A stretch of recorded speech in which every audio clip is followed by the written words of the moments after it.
আসসালামু আলাইকুম। মহাপ্লাবনের কাহিনী আজকের টপিক।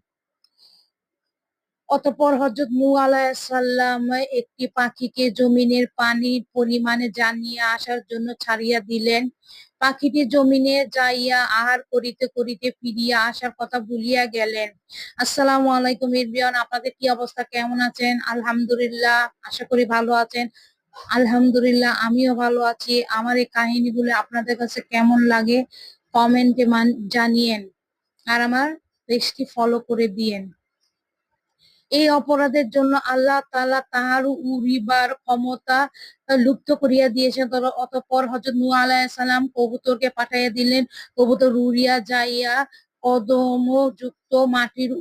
কাদাযুক্ত মাটির উপর বসিয়া আবার ফিরিয়া আসিল। উহাতে তাহার পায়ে যে কাদা লাগিয়াছিল তাহা দেখিয়া হযরত নূহ আলাইহিস সালাম বুঝিতে পারিলেন যে জমিনের পানি শুকিয়া যায় এবং শুধু কাদাই আছে।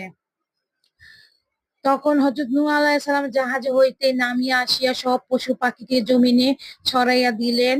সুবহানাল্লাহ। আল্লাহ তাআলার আদেশে করিলেন, হে নূহ, যাবতীয় গাছ গাছালি বীজ ও চারা জমিনে রোপণ করিয়া দাও। সুবহানাল্লাহ। হযরত নূহ আলাইহিস সালাম সব গাছপালার বীজ ও চারা মাটিতে পুঁতিয়া দিলেন, কিন্তু আঙ্গুরের শিকড় কুটি পাইলেন না। হযরত জিবরাইল আলাইহিস সালাম আসিয়া হযরত নূহকে জানাইলেন, পাপিষ্ঠ ইবলীসে আঙ্গুরের শিকড় চুরি করে নিয়ে গিয়েছে। হযরত নূহ আলাইহিস সালাম ইবলীসকে বলিল, হে শয়তান, আঙ্গুরের শিকড় দে। ইবলীসে প্রথমে বলিল, আমি জানি না। হযরত নূহ আলাইহিস সালাম বললেন, তুই তো আঙ্গুরের গাছের শিকড় চুরি করিয়াছিস।